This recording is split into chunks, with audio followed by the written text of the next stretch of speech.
Salut, regardez bien cette interview. No one, no source can shut these words that are, as the scripture says, roaring.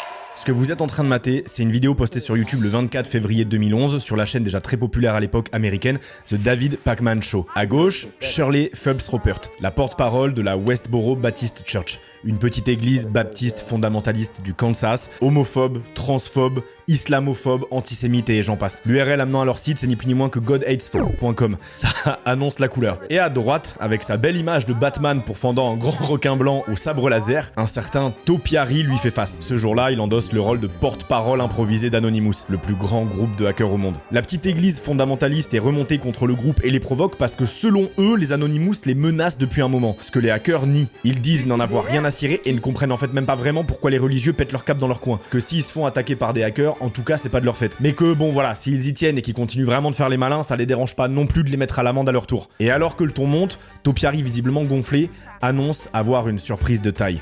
I was just gonna say, just in the time Shirley was blabbing her religious preach, I actually did some business, and I think if you check downloads.westboro Baptist Church right now, you'll see a nice message from Anonymous. Et alors que d'ores et déjà plusieurs sites des fondamentalistes sont down à cause d'un gars extérieur aux Anonymous, c'est la raison pour laquelle leur porte-parole est en train de râler dans ce podcast, je le rappelle. Eh bien, c'est au tour du dernier encore debout, le plus solide de leur site, le principal de la Westboro Baptist Church, de se retrouver à son tour totalement hors service, en pleine interview avec inscrit dessus un message. Salutations Westboro Baptist Church.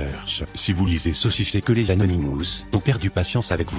Alors qu'il donnait le change en plein direct avec la porte-parole des fondamentalistes, Topiary était en même temps en train de foutre en l'air la vitrine de l'église, à l'instant même où son opposante se disait totalement sereine et le provoquait. Autant vous dire qu'une fanatique arrogante se faisant bolos en direct par un hacker, ça fera pas mal de bruit sur internet. La vidéo de l'interview sera au final une des plus vues de la chaîne The David Pakman Show, avec 5,5 millions de personnes venues mater l'étendue du spectacle. Seulement, croyez-moi quand je vous dis que ça, c'est rien, nada, niet à côté de ce qui va suivre. Parce que ce petit porte-parole du jour des Anonymous, Topiary, n'allait pas tarder à rejoindre un groupe de dégénérés au destin très particulier. Aujourd'hui, on parle de petits cracks de l'informatique qui mettront à terre les plus grosses structures de la planète pour le LOL. Aujourd'hui, on parle de LOLZSEC.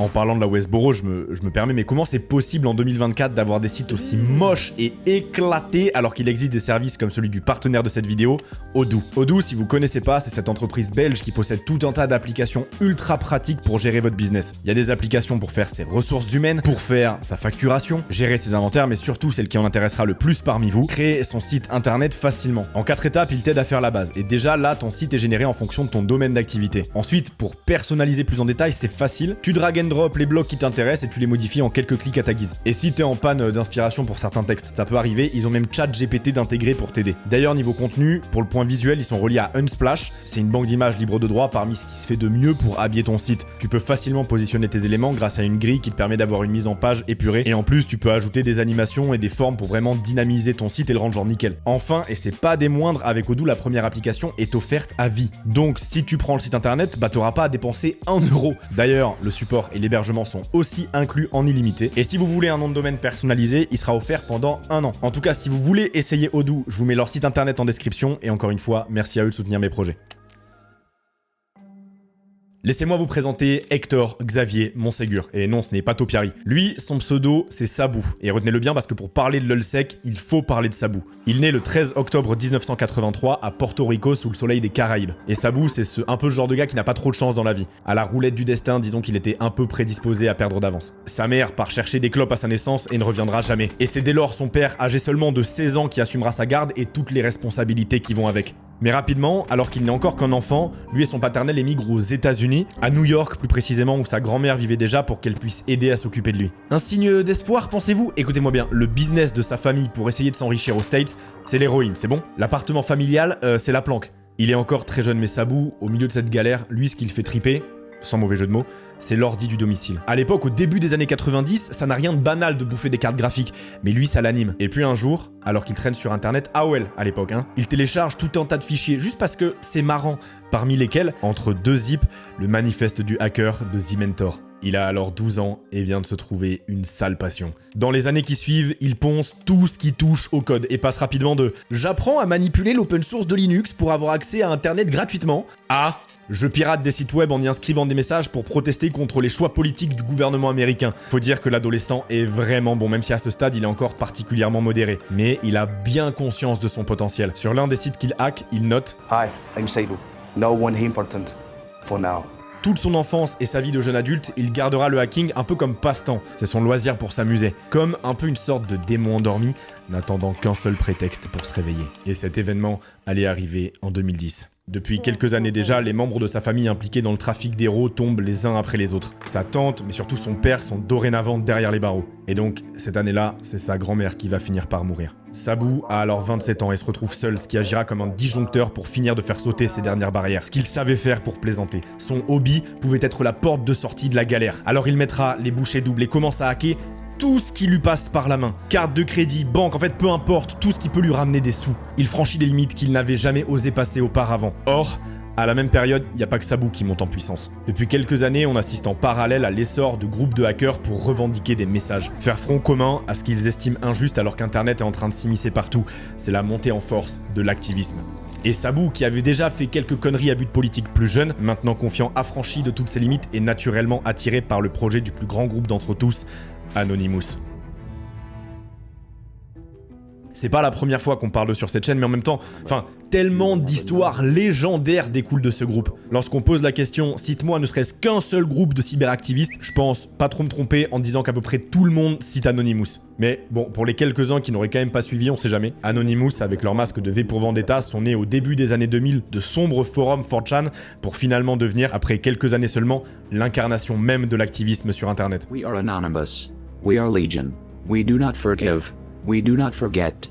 Expect us. Sabu va participer à plusieurs opérations avec les Anonymous, notamment l'opération Tunisie où en plein printemps arabe, les hackers vont mettre à mal les infrastructures numériques du régime qui essayaient à ce moment-là de bloquer les blogueurs et plus généralement Internet pour essayer de limiter la grogne populaire. Un soutien des Anonymous qui mine de rien participera à destituer le président tunisien de l'époque. Parce qu'en fait Sabu, le peuple qui se soulève, qui lutte contre plus gros que lui pour la justice, c'est un thème qui lui parle. Souvenez-vous, à la base il est portoricain. Porto Rico c'est une île associée aux États-Unis mais avec un statut très particulier, beaucoup plus indépendant. Or, entre l'île et les États-Unis, les relations sont disons compliquées. Beaucoup de portoricains ont en fait le sentiment d'être des citoyens de seconde zone un peu. Le passé avec l'oncle Sam, il est compliqué quoi. Et depuis qu'il est ado, Sabu il fait pas exception. Il entretient ce ressentiment lui aussi envers Washington. I'll be your Puerto Rican nightmare. The states treat Puerto Rican citizens like garbage. All I want is the respect I deserve. Should I take it by force? Ça, ce sont des messages qu'il laissait après des hacks. Voilà, ça donne la température. Et dans cet entre-soi numérique, Sabu il avait encore plus exacerbé cette haine viscérale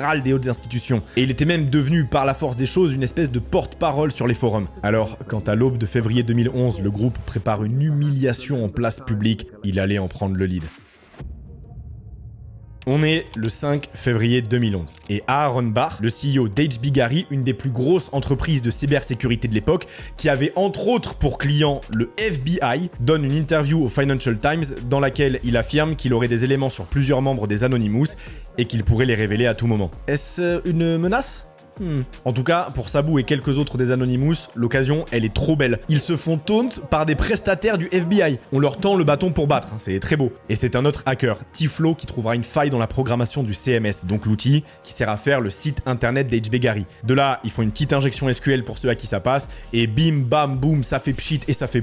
Ils étaient dans les bases de données. Et vous savez, le plus drôle, Aaron Barr, celui qui les avait provoqués au départ, le boss, il utilisait le même mot de passe partout. De son mail professionnel à son compte beau, vraiment. Mesdames et messieurs, le CEO d'une boîte leader de cybersécurité. Ils feront évidemment leak plus de 70 000 mails professionnels ultra compromettants, qui révéleront au passage l'usage de techniques quasi illégales employées par l'entreprise de cybersécurité, et signeront bien entendu l'arrêt de mort immédiat de la carrière d'Aaron Barr. Et donc, si je vous raconte tout ça, c'est que ces types derrière l'opération d'humiliation d'HB Gary au nom d'Anonymous, Sabu, Tiflo, etc., vont dans les mois suivants continuer d'échanger, et vont bien s'entendre.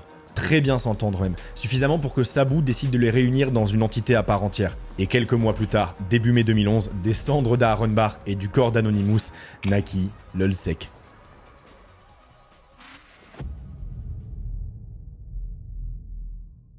Sabu, Tiflo, Kayla, Ponsos, Avunit et enfin Topiary, celui qui pliera les fondamentalistes dont on a parlé en intro là, sont le cœur de lulzsec. D'ailleurs ce blaze, c'est la contraction de lulz pour lol au pluriel et sec pour security. Le message est donné, on va tout détruire pour se marrer. Il crée un compte Twitter appelé The Lulzbot, en mode la croisière s'amuse, qui comptera quand même plusieurs centaines de milliers d'abonnés à son pic et déclare If you are looking for ethic, go cry to Anonymous. We are here for real fun.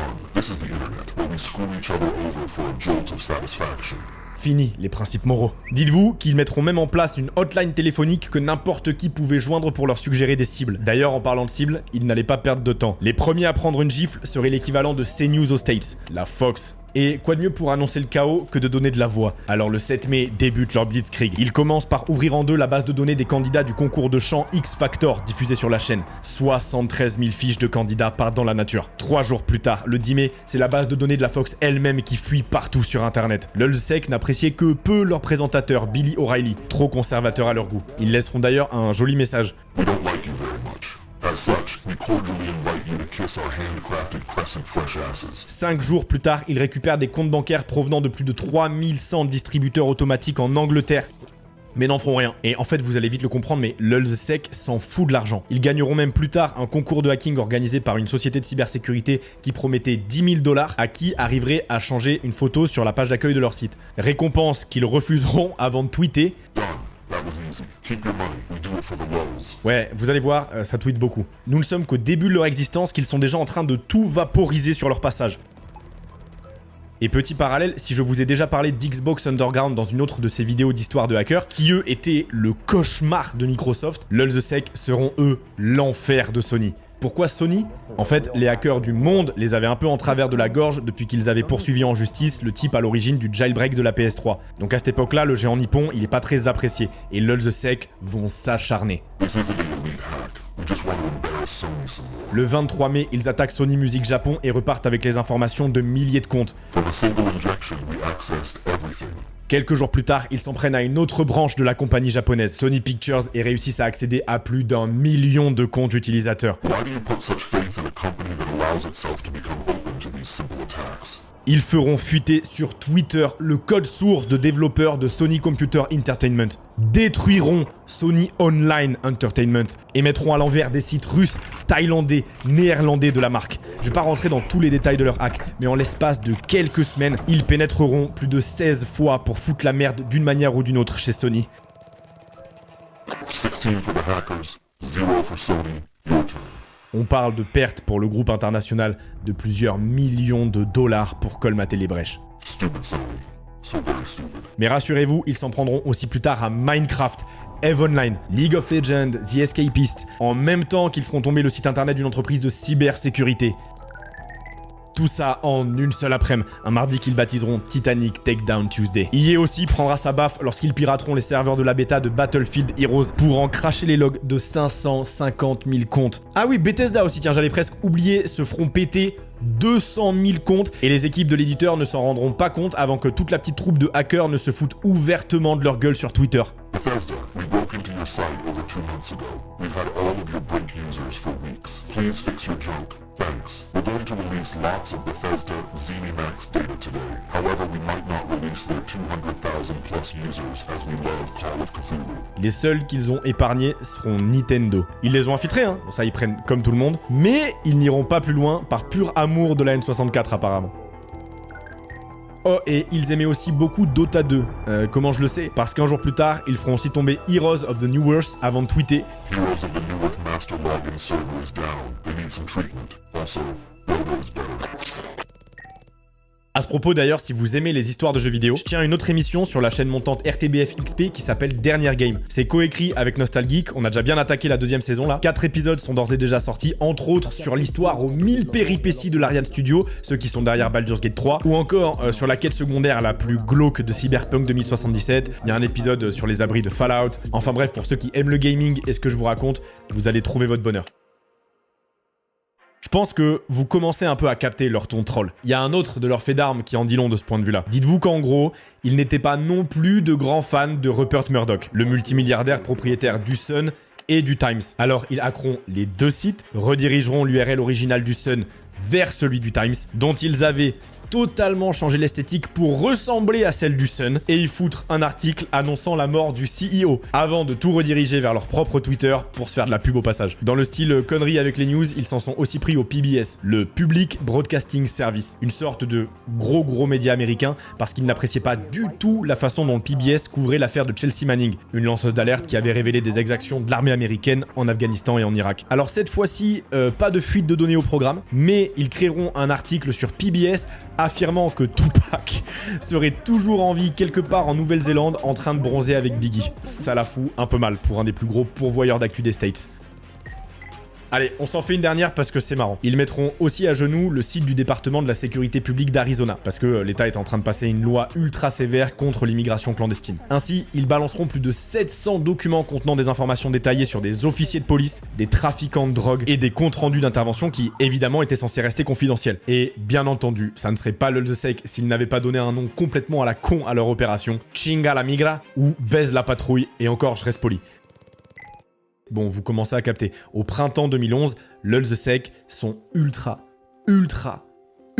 actifs. Si bien qu'en vrai à l'époque, on ne sait même parfois plus distinguer ce qui est de la responsabilité du groupe de ce qui ne l'est pas. Et malgré tout, l'opinion publique, elle est pas vraiment contre eux. Parce que comme je le disais, comme ils font pas ça pour l'argent et qu'ils ont un ton désinvolte, ils inspirent chez beaucoup de la sympathie. Et puis, c'est vrai qu'au milieu de tout ça, il leur arrive aussi de hacker pour aider. Genre, ils ont par exemple craqué le National Health Service, donc le système de santé publique d'Angleterre. C'est pas rien. Juste pour les prévenir que si eux ils y étaient capables, c'est qu'il y avait des brèches à colmater. We mean you no harm and only want to help you fix your tech issues. Also, we hope that Little Rose feasts on the bones of many giving souls.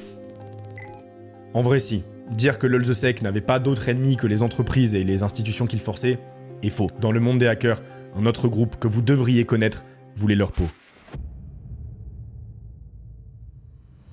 Team Poison. Vous vous rappelez d'eux? Mais si, le petit groupe lui aussi issu d'Anonymous et qui finira très mal et dont on avait déjà parlé dans une vidéo sur la chaîne. Bon, eh bien un de leurs membres, X, s'était donné pour mission de doxer Sabu. Doxer, ça consiste en trouver le maximum d'informations privées sur quelqu'un pour les révéler au grand public. Officiellement, cet acharnement il n'a lieu que par désaccord avec les actions puériles menées par l'Ulzsec, là où Team Poison, eux, sont très politiques. Officieusement, certains diront que ce n'était que par pure jalousie de la montée en puissance de l'équipe de Sabu. Mais en tout cas, le duel entre les deux groupes est sérieux. X de Team Poison affirmant avec certitude avoir démasqué des membres de l'Ulzsec. D'abord, un certain Ryan Clearly et ensuite un autre gars prénommé Sven Slutveg. Sauf que, c'est faux. Enfin, ces deux types, ils ont certes collaboré avec des membres de l'Ulzsec sur certains cas, mais il n'y a jamais eu rien d'officiel quant à leur appartenance au groupe. Ce qui n'empêchera absolument pas X de balancer en pleine interview chez la Fox, qui eux aussi ont quelques raisons de détester l'Ulzsec, X-Factor, tout ça on se rappelle. We're here to show the world that they're nothing but a bunch of script kiddies. Team Poison ne sont pas les seuls à vouloir la chute de l'Ulzsec, il y a aussi un gars qui s'appelle The Jester.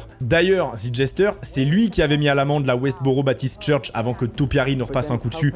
L'intro, tout ça, rappelez-vous. Bon bah, lui, The Jester, il voulait aussi maintenant les fumer. Alors lui par contre, c'était par idéologie. C'était un activiste solitaire de renom, mais ultra patriote, qui a eu l'Ulzsec d'un très mauvais œil à cause de toutes leurs conneries. Mais au final, sans réel succès lui non plus.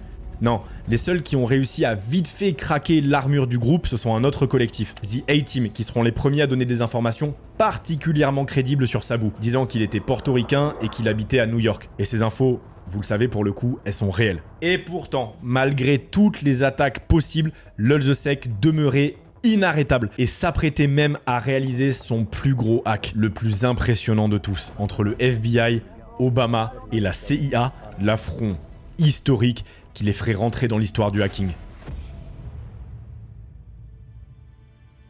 Tout part de déclarations d'Obama. Depuis le début de sa présidence en 2009, Barack Obama mentionnait régulièrement le terrain cyber comme une des priorités pour la sécurité du pays. Et en 2011, avec tous les petits rigolos qui se multipliaient partout là, les enjeux étaient plus colossaux que jamais. Et en conséquence, cette année-là, Obama annonce souhaiter un rapprochement, un plan à l'échelle de l'OTAN pour lutter contre la cybercriminalité. Bon, vous commencez à comprendre qu'il en faut peu pour énerver l'Ulzsec. Ils prendront juste ça comme une véritable déclaration de guerre. Déjà, ils commenceront par du troll.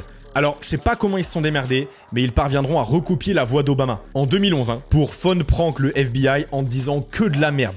We have a very serious issue here. Ensuite, vous connaissez Infraguard? Non, En vrai, c'est normal. InfraGard, c'est le nom du dispositif lié au FBI qui lui sert à communiquer avec de grands groupes privés états-uniens pour optimiser la sécurité nationale des ricains, aussi bien dans la vraie vie que sur le cyber. Bref, retenez juste que c'est du très très lourd. Mais pas assez pour Sabu, Tiflo, Topiary et toute la petite équipe qui réussiront à leaker des informations sur des membres du dispositif et à bousiller leur site avec la belle déclaration suivante. Let it flow, you stupid FBI battleships. Accompagné d'une vieille vidéo mal sous-titrée d'un russe rebou qui se fait interviewer en boîte. Puis, ils publieront un communiqué. It has not come to our unfortunate attention that NATO and our good friend Barack Osama Obama, 24th century Obama, have recently upped the stakes with regard to hacking. They now treat hacking as an act of war. So, we just hacked an FBI-affiliated website and leaked its user base. We also took complete control over the site and defaced it. Et comme si ce n'était pas suffisant, ils mèneront ce qu'ils qualifient eux-mêmes de petites attaques en faisant fuiter des données internes appartenant au site officiel du Sénat américain. This is a small, just for kicks release of some internal data from Senate.gov. Is this an act of war, gentlemen? Probably. Restez encore avec moi, parce qu'on approche de la légende. Parce que si on se rappelle encore de l'Ulsec aujourd'hui, 13 ans plus tard, c'est pour quelque chose de bien plus gros. Quand vous pensez agence suprême aux États-Unis, dont certains pensent qu'elle est même au-dessus du président, vous pensez CIA. Voilà, c'était ça. S'ils voulaient montrer qu'ils étaient pas que de petits rigolos qu'on pouvait menacer comme ça, c'était avec la CIA qu'il faudrait marquer le coup. La CIA, c'est le défi d'une vie. C'est littéralement comment passer à la postérité. Alors on ne sait pas vraiment qui a eu l'idée dans le groupe de l'opération, mais on sait qu'elle sera principalement menée par Tiflo avec une simple attaque DDoS. Pour ceux qui savent pas en quoi ça consiste, c'est littéralement bombarder les serveurs d'une institution, d'un site internet de requêtes. C'est comme si des centaines de millions de personnes voulaient s'y connecter en même temps. Et aussi stupide que cela puisse paraître, la CIA, ça va fonctionner. Et même beaucoup mieux que prévu, ce n'est pas que le site internet qui est à terre, mais ça met à HS quasiment l'intégralité des serveurs de l'organisation tant le traitement de données est lourd. Tango down CIA belt for the walls. Là, il faut bien se mettre dans le contexte, ils viennent de faire tomber le boss final, toute opération confondue, et le tout sans grande difficulté particulière. Ce qui me fait dire que ça paraît peut-être même trop facile. C'est comme si tout ça n'avait aucune conséquence pour le gouvernement américain, qu'il ne luttait même presque plus vraiment. People are saying our CIA attack was the biggest yet, but it was really a very simple packet flood. Bon, après ça, elles continueront quelques semaines. Une branche brésilienne autoproclamée du groupe se montrera même d'elle-même en mode fan hardcore et feront sauter les sites des membres du gouvernement du pays et aussi d'un géant pétrolier Petrobras. Our Brazilian unit is making progress. Well done, Lulsec Brazil brothers. Et pour finir en beauté, alors qu'ils arriveront au terme de leur échéance de 50 jours de chaos en règle, ils s'allieront une dernière fois aux Anonymous pour mener l'opération Antisec. Un projet de grande ampleur invitant le maximum de hackers qui le souhaitaient à péter le plus de sites gouvernementaux et institutionnels en y laissant la trace Antisec dans le code. Et eux, à cette occasion, feront sauter le site de la SOCA, une agence anticriminalité anglaise qui fera d'ailleurs tomber Team Poison plus tard. Tango down soca.gov.uk in the name of Antisec.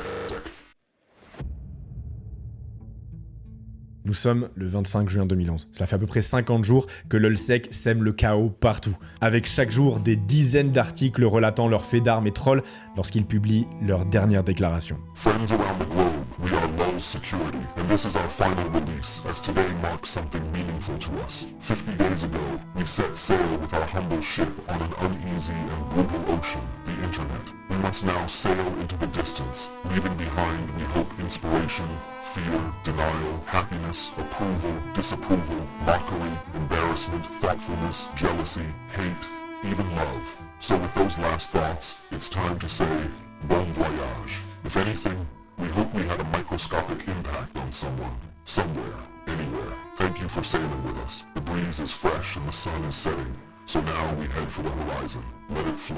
Non, sans accompagner leur déclaration de données sur l'opérateur AT&T, des adresses IP de Sony, Disney et Viacom, 50 000 logs de forums de gamers, des données de développement appartenant à AOL, 29 logs d'agents d'une agence d'enquête privée irlandaise, 12 000 logs de membres de la bibliothèque de l'OTAN et 200 000 logs du site hackforum.net. Quelle belle conclusion. Attendez, mais si ça s'arrêtait là, comment j'aurais pu vous donner la véritable identité de Sabu en début de vidéo ?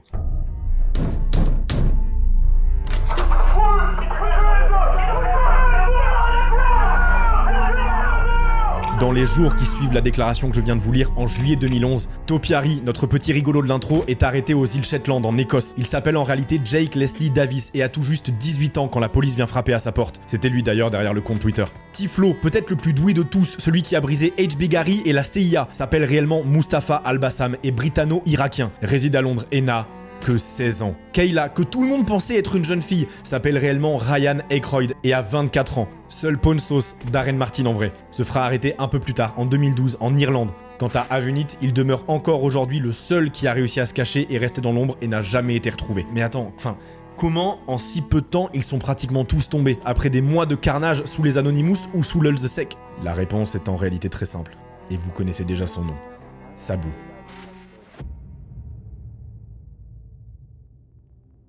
Ok, faut remonter un peu dans le temps. Après le hack d'Infragard, les autorités ont vraiment la haine et vont tout faire pour retrouver au moins un des gars du groupe. Et sur les 6, un fera une erreur, Sabu. Il se connectera à un chat IRC en oubliant d'activer son proxy pour masquer son adresse IP. Il n'aura suffi que d'une seule erreur pour que les fédéraux le retracent et remontent jusqu'à son appartement de l'East Side new-yorkais. Et le hasard faisant bizarrement les choses, les flics débarquent chez lui le jour de l'anniversaire du décès de sa grand-mère. Il sera immédiatement arrêté et le FBI lui proposera un deal. Soit il collabore avec les forces de l'ordre pour faire tomber ses petits camarades, soit il refuse et ce sont potentiellement 124 ans de prison qui l'attendent. T'aurais fait quoi à sa place? Sabu, lui, il n'est pas aussi jeune que les autres membres de l'Ulzsec à ce moment-là. Il approche de la trentaine et il a des gamins à sa charge. Puis, il a déjà grandi dans ce climat tendu avec le crime, il sait tout ce que ça implique. Alors, il prend sa décision. Il travaillera aux côtés du FBI, engagera la conversation avec ses potes à toute heure pour que les fédéraux récoltent le plus de données possible. Les autorités fourniront même des serveurs à Sabu pour qu'il incite les autres à s'en servir pour mener leurs attaques. Si la CIA, en fait, c'était si facile et sans grosses représailles, c'est que le FBI laissait faire comme un hameçon. Sabu bossait pour eux, qu'il tweetait encore à quel point il méprisait les fédéraux. En fait, tout ce qu'il avait à faire, c'était faire comme avant, mais avec l'œil des autorités au-dessus de lui qui surveillait tout. Le monde n'apprendra la vérité sur Sabu qu'en mars 2012. Plus de 9 mois après son arrestation. Ce à quoi les Anonymous dont il était membre auparavant répondront par un tweet. Anonymous is a Hydra. Cut off one head and we grow two back. Tiflo, Mustafa, prendra 20 mois de sursis et des travaux d'intérêt généraux. Topiary, le petit malin de l'intro, sera lui libéré sous caution. Pour l'anecdote, il a souri en plein jugement après que le procureur ait mal prononcé l'Ulzsec. Kayla, Ryan, sera celui qui prendra le plus cher avec 30 mois de prison. En même temps, il n'avait pas l'excuse d'être un ado du haut de ses 24 ans et n'avait non plus pas collaboré comme Sabu. En parlant de lui d'ailleurs, il a par la suite continué de bosser un moment pour le FBI et est aujourd'hui dans la cybersécurité. Tous se sont globalement refait une vie et vous pouvez encore en croiser certains sur les réseaux sociaux. Bref, l'Ulzsec n'aura duré dans son intégralité que 50 jours. 50 jours de chaos pur pour graver leur nom sur la toile. Entre blagues, lutte intestine de pirates et trahison, le Lulzbot aura bien vogué et fait tanguer Internet jusqu'à ce que ses voiles disparaissent à l'horizon. Yes, I'm a criminal. My crime is that of curiosity. My crime is that of outsmarting you, something you will never forgive me for. And boom, that's it.